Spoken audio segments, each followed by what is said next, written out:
needed. Hopefully, after Senator Van Hollen's trip, he'll be coming back home. But obviously, we know that the situation is more complicated than that, and this might warrant a trickle of Democratic House members and senators going to El Salvador day after day, maybe week after week, to continue to put pressure on that.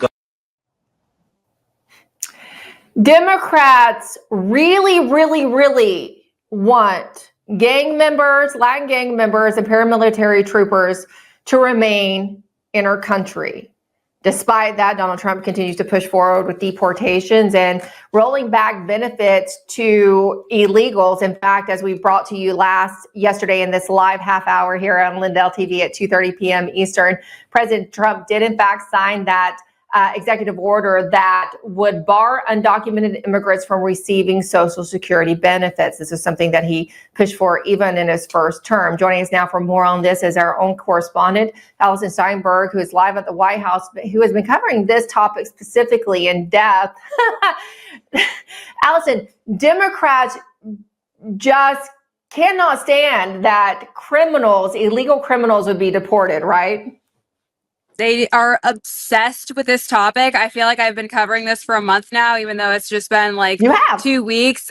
They just keep the story going here because they won't give up on it. They are obsessed with MS-13 gang members and foreign terrorist organizations who have infiltrated into this country, courtesy of Joe Biden, who rolled out the red carpet for all of them, as we know, during his 4 years in office. Now we have this huge problem, and President Trump is doing everything he can to get a handle on it, and I think he's doing a great job. I mean, every American should be outraged about the fact that these illegals are here illegally, President Trump is doing everything he can now to rid them from the country, and most recently now barring them from receiving Social Security benefits. The fact that they were even receiving these benefits in the first place is an insult to every American that's paid into this system. And it's funny because the Democrats tell Americans, oh, you guys are at risk of losing your Social Security benefits under Trump. No, you guys are at risk of losing your Social Security benefits because illegals are taking them from you. So I was pleased to see President Trump sign that memorandum yesterday. Unfortunately, we still have the Democrats pushing back against this, and I don't think they're going to give up anytime soon. Senator Chris Van Hollen is actually in El Salvador today to rally for the MS-13 gang member Kilmar Abrego Garcia, who is in El Salvador now, courtesy of President Trump. Of course, the Democrats are saying there is some snafu in the judicial system, and he's mistakenly been sent there. So they want and are doing everything in their power to get him back. Along with Chris Van Hollen, there are many members of Congress, Democrat members of Congress, who are trying to form this delegation to go down to El Salvador once again to speak with President Bukele, meet with him, and try to get this guy back in the country, even though we heard on Monday from Bukele that it would be absurd for him to send him back here. President Trump sent him to El Salvador. That's where he's staying. And if he were to come back, that would mean President Bukele is smuggling him back into America, which he stated he's not going to do. So the fact that the Democrats are so obsessed with this and won't give it up is really fascinating to me. You know what? There is so much going on, Allison Steinberg. I did not realize that Senator Van Hollen had actually boarded a flight early this morning for El Salvador and did indeed arrive in El Salvador. That is amazing. So he is actually in El Salvador now on the ground pushing for Bukele, who in the Oval Office said the other day there was absolutely no way he's returning this MS-13 gang member to the U.S. He's actually there on the ground rallying to bring this gang member back. That's exactly right. Yes. And he, along with all of the other Democrats, many members of Congress, are trying to form this delegation to arrange another trip to go back to El Salvador. I mean, this is the main topic of conversation. If you watch any of these liberal legacy media outlets, this is all they are talking about. They are just obsessed with it, as we saw here at the White House over the last week or so. These are the questions they continue to ask. We saw CNN's Caitlin Collins just go down the chain asking every member member of Trump's cabinet the same question about this gang member. When are they going to bring him back? They just will not let it go. So it's kind of funny if it weren't like an actually very serious situation. The fact that the liberal media cares more about illegal aliens than their own American citizens is bizarre to me. I mean, if they want to get all in the weeds about the judicial process and all this, well, where were they during January 6th when actual American citizens were thrown into a gulag in Washington, D.C. Without due process? I mean, there's zero consistency here. So I don't understand the mindset of these people. And I don't really understand anyone who still tunes into these liberal media outlets to support narratives that are so dangerous like this. Well, they were certainly cheerleading the arrest and detention, pretrial detention of J6ers. They're all for a lack of due process when it comes to American patriots. Allison Steinberg, there's another really big news item that occurred in the last 24 hours. And ironically, on tax day, April the 15th, news broke that there were some 20,000 IRS employees, right, who accepted this Trump buyout offer, meaning that they can agree to resign. They'll be on the payroll for, I think, I don't know if it's standard across the government. I know for some agencies it's been as long as September. But probably for them too, they accepted to take the buyout offer. That is to date the highest number for any agency yet, I think, to accept the Trump buyout, right? Yes, I believe it is. And I think this is actually fantastic news. As we know, Trump and Elon Musk and the Doge team have been working tirelessly to expose the waste and fraud and the abuse within the government, offering incentives like this to get rid of some of the waste and shrink these bloated agencies and bureaucracies. So now it seems that 20,000 plus IRS employees are happily taking this offer. And I think that's a good thing. As we know, and I reported on just, I think about a week or so ago, the acting head of the IRS, former acting head of the IRS, I should now say, willingly stepped down because ICE actually came to her and asked her for the information of the illegal aliens who were receiving Social Security benefits. And she was so woke that she would rather willingly step down from her job than turn forward the information that ICE asked her for pertaining to the benefits given to the illegal aliens. So the good news here is that we are shedding away more of these woke employees that were employed by the IRS. And now we have a new acting head who's set to come in. I believe they're talking about putting in the whistleblower for the Hunter Biden tax fraud as the new acting head and commissioner of the IRS. So it looks like the IRS is getting a huge makeover. Hopefully these cuts continue as we want to, continue to eliminate this waste, fraud, and abuse. And hopefully we can get the IRS under control because we know, there's a lot of work to be done there. The IRS has a storied history. That was Gary Shapley. He was the IRS whistleblower in the Hunter Biden case. The level of irony there, right? This is one of those actual stories of justice that we so rarely get to report on, where someone who did the right thing is now being promoted because it's so often in the swamp in Washington, D.C., goes exactly the opposite way. But when we're looking at the IRS, if just recall where we were a couple years ago, Allison, it wasn't that they were looking to downsize the agency. The Biden administration and Democrats were pushing legislation, which they did do, that would add I think 87,000 IRS agents. It was looking to weaponize them, literally weaponize them by making them able to carry weapons. So this is a very different situation that we find ourselves in today. And I think it's great because I love that this news broke on tax day. While a lot of people were probably feeling a little dejected that they had to give Uncle Sam a little more than they wanted to give, especially when they learned so much of their money was going to wasteful programs under Doge. It made it harder to even write that check this year when you knew where a lot of your money had been going in the past. A little bit of sweet justice there, right, on tax day, Allison. That's right. And I'm glad you brought up the armed IRS tax agents that Biden worked to install. I mean, that is just so crazy. We can never forget that was actually a thing. So let's just be grateful for the progress that we're making here. It may be slow, but hopefully we continue to see things improve. So I guess it's a step in the right direction. Hopefully so. I know someone who probably celebrated that news is Congressman Tim Burchett of Tennessee, and he actually joins us next. So thank you, Allison Steinberg, for all this latest developments that were actually really good on the ground in Washington, D.C. Thank you so much. Thank you, Admiral. Take care. Was an illegal immigrant from El Salvador that was a gotaway. This is what she looked like before that day. Oops. She's a beautiful woman, but more than that, you can tell from looking at her just the light that comes out of her. She was a happy person. She loved her children. I think it's important that we go to El Salvador to show his family, his wife, his mother, his brother, his kids, that we're not giving up.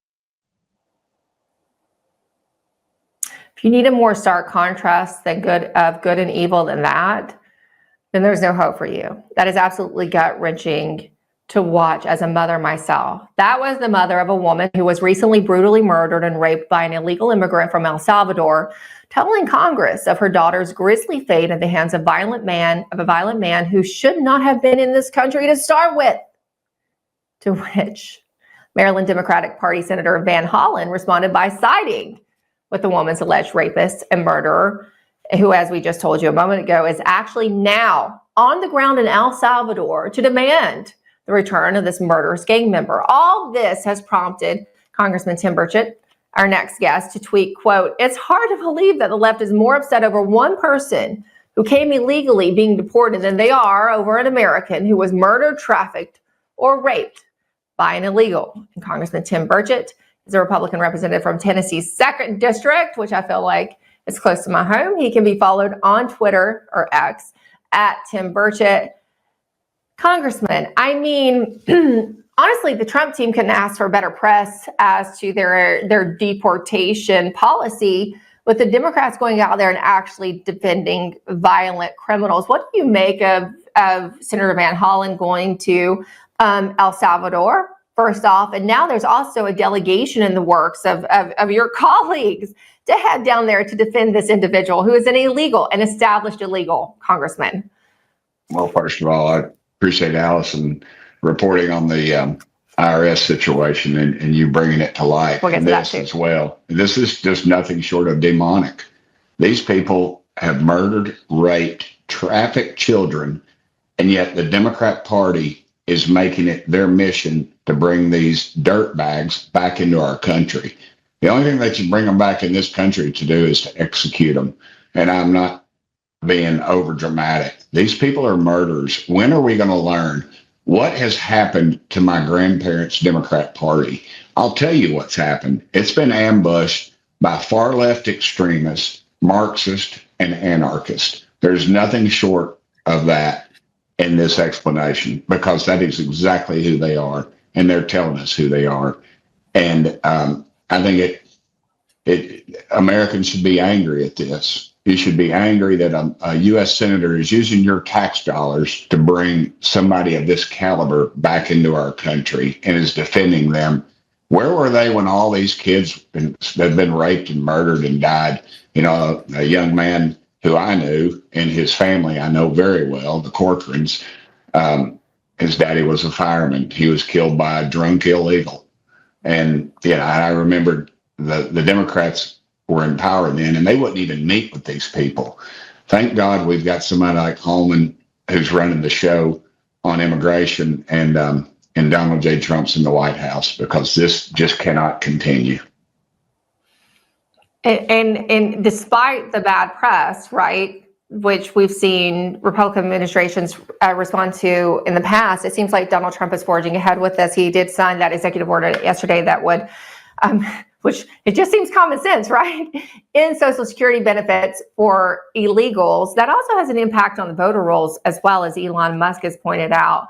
I know you support this. So how impactful will this be going forward? Not just for, obviously, saving Social Security benefits for Americans, but also just the future of elections as well.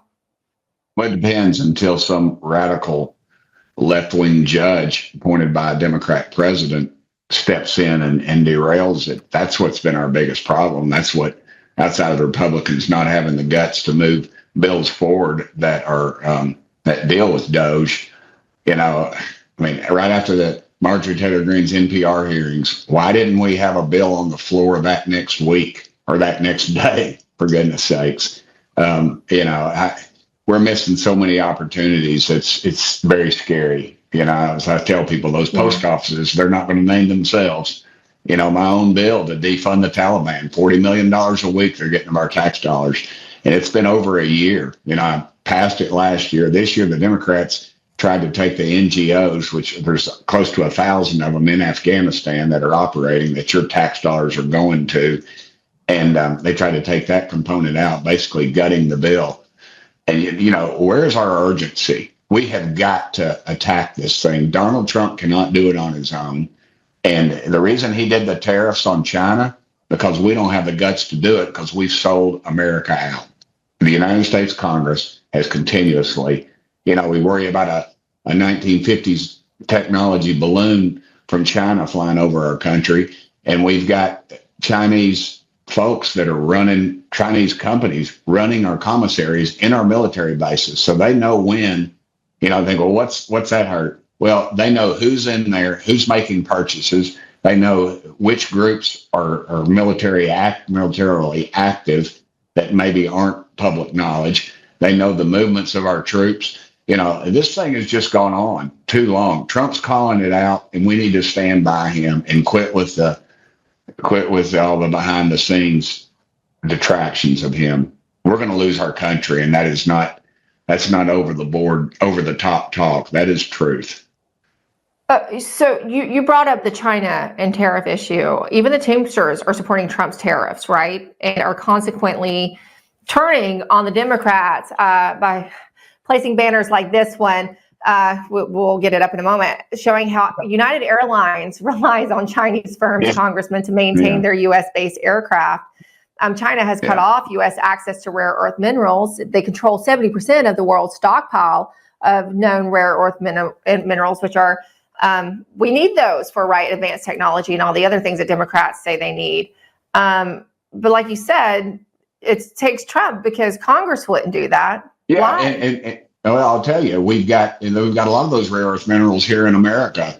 And I believe it's Minnesota. It's been 30 years that they've gone on with these hearings where we know we can get some of this rare earth minerals out of the ground. But the environmental community, and that's the way they do it, we'll find eventually who's backing it. And I can tell you it's probably foreign interests, foreign entities that come in with these environmental laws to stop us. But everybody else in the world's doing it. That government in China's doing it. So obviously, you know, we're going to save the environment, but it doesn't work out that way. And once again, we've sold ourselves out, and that's why Trump has to step in, because Congress does not have the guts to do anything.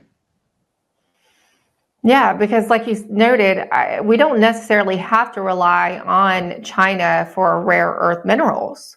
No, and that's why the Teamsters are jumping on board, and that's why big labor is too. They don't know what to do. They're scratching their head. They're wondering, why do we support these Democrats when they wanted to take our guns and put women in dresses in our daughters' dressing rooms and competing against sports? And yet, I mean, these guys they're pretty tough cats, but I know a bunch of them. I know I've enjoyed their support in the past. I support some of their issues and some of it I don't, but the reality is they are sick of it. And I know a lot of dadgum Teamsters that they don't want anything to do with the leftist Democrat Party, and that's who controls them. And frankly, we ought to be exposing that every day. The Republican Party, shame on us for not bridging that gap sooner, because it's clear we are the party of the worker. We are the party of the common man and woman, the folks that are just trying to get by.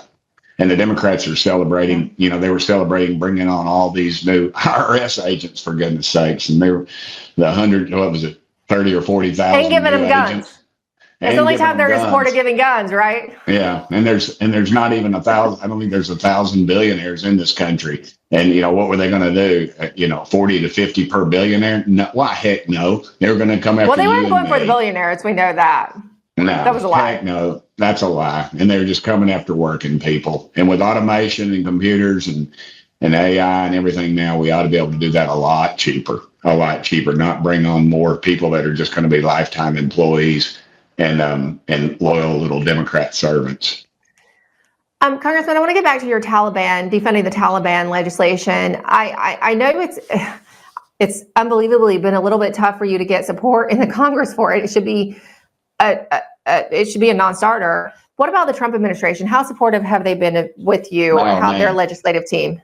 Well, actually, a reporter asked President Trump about it, and he lit up. He lit him up on it. He said it's not 40 million; it's probably 40 billion, and he's probably right. But what I got was a State Department document, 5 pages long, I think it is. It's not something written on a cocktail napkin, maybe State Department, but it was released, and I got a copy of it in my possession.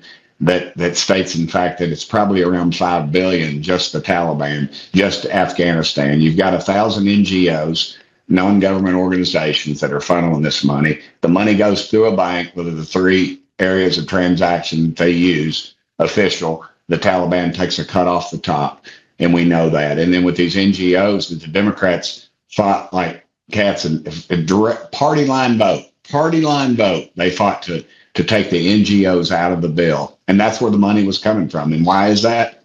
Because Elon Musk told us that paper trail goes right back to Washington. And I'll be glad to see some of those guys let out of there in handcuffs. And the Republicans, the same to them.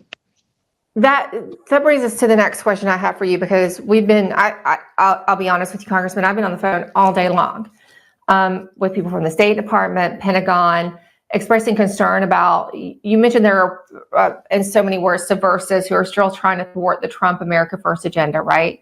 I've been on the phone with some of those saying that there's still some of this, what I call the steady state foreign policy, right? You and I both know that typically outside of Donald Trump, and this is why he's such a threat, that it doesn't matter if you have a Republican or a Democrat presidency, the foreign policy typically stays pretty close to the same, right? So there are some people, I just would like to know what you think about the current State Department of some of the personnel. Laura Loomer, a friend of the show, has been reporting that NSC advisor Michael Waltz has just promoted one Ivan Kanapathy within the National Security Council of the White House, despite orders by President Donald Trump to fire him for his associations with Michael Morrell and Leon Panetta. Well, and Kanapathy is now not only the NSC, he's now the NSC's senior director for Asia. So I know you work with the Trump's team. Do you feel that he is being subverted by these people still trying to control personnel? Does the president have control over personnel at this point? I feel like in his first administration, he trusted folks that he thought it was just too big, even for Donald Trump. But I think he's got it under control. And I would suspect you can run, but you can't hide. He will root this stuff out. And I came to Congress with Mike Waltz. He was always a straight up guy. He was a hawk. He was not afraid of a fight. For goodness sakes, he's a Green Beret. So I have a lot of faith in him. But I suspect the president is watching this situation very close. And I'd say people will be very short-lived if they are subverting the president. Okay. Well, we certainly hope so. I'm glad to hear you feel that way. That gives me some, that puts me to ease hearing it from you, because I know you're a straight shooter. Real quick, before we run out of time, we've actually also been reporting a lot on NPR and PBS and the continued push for defunding. President Trump is actually asking for you all in Congress to help him on this, right, to defund NPR. I know this is an issue near and dear to your heart. Will Congress ultimately help the president out with this issue? We better. In my testimony, when I asked NPR and I documented it because I'd actually heard it, one of the folks was asking another folks on their radio show, what was your definition of propaganda? And they said Lee Greenwood singing "God Bless the USA." And I thought, man, that's my tax dollars. I immediately said, thank you, Lord. This is great. because we need to, and immediately called Marjorie Taylor Greene, who is very anxious to get on this issue. So yeah, we better do it. If we don't, Trump's going to do it. But Congress has got to get their act together. We have got to start chasing this stuff. We've been, we got to worry about the budget and all this stuff. Let's let the budget folks worry about the budget. Let's deal with these committees. Let these committees work. We've had enough dadgum hearings. Let's start moving legislation. Demand, if you want to call your congressman, demand something. Demand to have a markup on bills like this on the DOGE agenda. Request that of your congressman. And when you say markup, they'll know you know what you're talking about. That's fancy words for saying we're going to move the bills forward. Vote them up or down. Let America know where you stand on these things. I'm sick of it. I'm ready. I put every dadgum one up on the board and let them vote. You have. And let's tell America what we think of the Trump agenda. I support it. So real quick, there's been some reports that DOGE is lowering its standard, that I think these are probably fake, but that it's no longer looking for $1 trillion in cuts. Rather, it's more like $150 billion. You sit on the DOGE committee. What is that true or no? No, they're looking for all the cuts they can find. But, it's like when I raised the speed limit in Tennessee, I asked for 85, I think, and I took 70 because 70 is what I knew I was going to get. But the biggest stop to DOGE is the federal courts. These guys are completely overreaching. These district, regional, whatever they are, courts, complete overreach. They're the ones that are stopping the DOGE agenda. That's why it's important for Congress to start passing laws and show the American public, in fact, where you're quit protecting these gutless congressmen that are high up that don't want to make a tough vote because they got a family member that works for one of these organizations or a NPR or what have you. Let's vote. Vote it up or down, dadgummit. Put your money where your mouth is. I'm ready to go. Put 30 of them up on the board a day. We've gotten, I don't know how many executive orders. Why in the world we're not funneling those bills through? And all we want to talk about is this budget situation. And that's it'll play out like it always does, right to the last minute. And we'll probably put the screws to the American taxpayers once again, just not as bad as we have in the past. So let's get on with business. Yeah, it's like watching a crime procedural drama. The same thing happens at the end all the time. Congressman Burchett, it's always fun to see you. Thank you so much for joining us today. Thank you, ma'am. I'm in my office. My wife redid it all back here, so I'm really proud of it. It looks beautiful. I noticed it was different. It looks beautiful. She should have been an interior decorator. If she can just keep me and the dogs out of this room and keep it nice, we'll be okay. Thank you, ma'am. Well, it's always a pleasure. Tell Miss Burchett she did a great job. Our thumbs up. I'll tell Kelly you said that, ma'am. Thank you. All right, that's it for me for this half hour. I'll see you back at 8 p.m. tonight. Vanessa Broussard will take you for the rest after the break.